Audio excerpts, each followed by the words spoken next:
Putri dan teman aku. Halo, nama aku Aisyah Zain.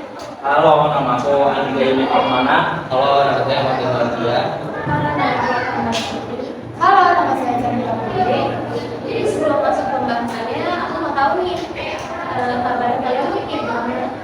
Alhamdulillah baik. Alhamdulillah baik. Terus aktivitas anda dulu itu apa aja tuh? Lagi belajar-belajar persiapan kita aja sih, sama lagi banyak terpapar gitu. Iya betul banget tugas juga kebanyakan ya sih udah pasti juga ya. Ya udah deh kalau gitu kita langsung aja masuk ke pembahasannya. Hari ini kita mau bahas apa aja sih? Oh iya, kita mau bahas apa di sini? Kita bakal bahas topik menarik tentang pembangunan politik dan ekonomi di Indonesia. Dari masa demokrasi liberal sampai masa demokrasi terpimpin. Nah di sini tuh aku tuh pengen nanya deh tentang masa demokrasi liberal tuh kayak gimana sih?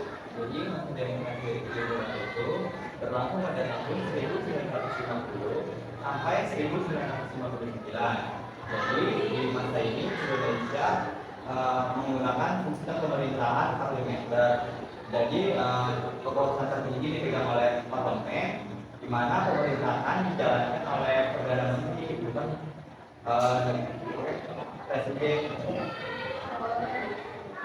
Nah, betul banget tuh, Dim. Karena pakai sistem parlementer, maka muncul juga sistem kepartaian, di mana partai politik punya peran besar banget. Bayangin aja, waktu itu ada 20 lebih partai politik. Ada PNI, Masyumi, NU, sampai ke PKI. Kebayangkan partai pengen punya pengaruh, jadi kabinetnya tuh sering ganti-ganti. Oh, jadi kayak rebutan kursi gitu ya? Iya banget, akibatnya pemerintahan gak stabil, tapi ada juga hal yang positif, yaitu digelarnya pemilu tahun 1955.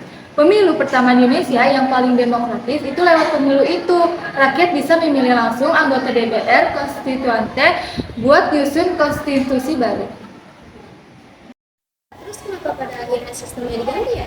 Nah, karena politiknya yang terlalu sering berantem dan pemerintahnya yang nggak stabil, akhirnya Presiden Soekarno turun tangan. Beliau mengeluarkan dekret presiden pada 5 Juli 1959. Isinya ada 3 poin penting banget nih. Yang pertama, membubarkan konstituante. Yang kedua, memberlakukannya kembali UUD 1945. Dan yang ketiga, mengakhiri UUD sementara 1950.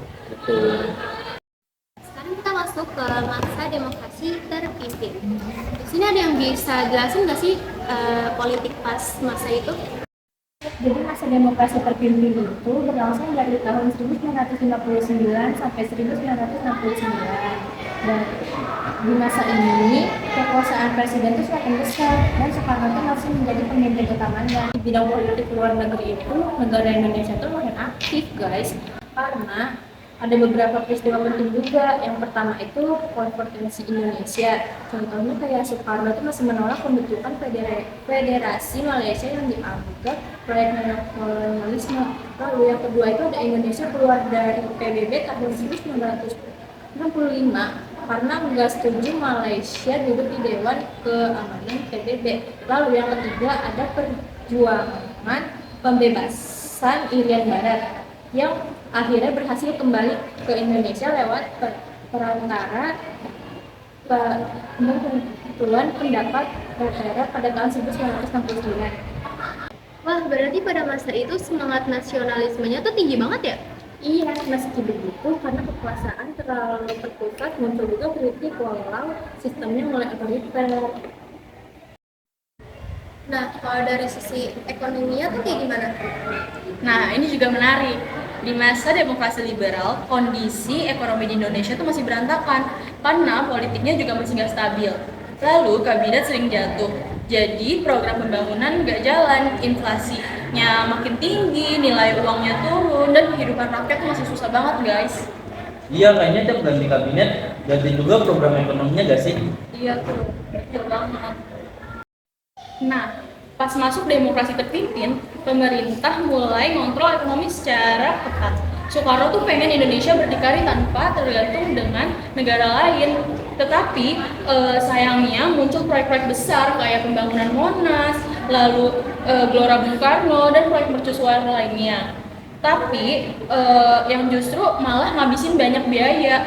Nah, akibatnya ekonomi malah makin berat dan inflasi makin tinggi. Oh, jadi niatnya bagus tapi pelaksanaannya susah ya? Nah, iya benar banget tuh. Tapi semangat masyarakat waktu itu sangat luar biasa. Mereka tetap pengen Indonesia maju walau ekonomi lagi susah.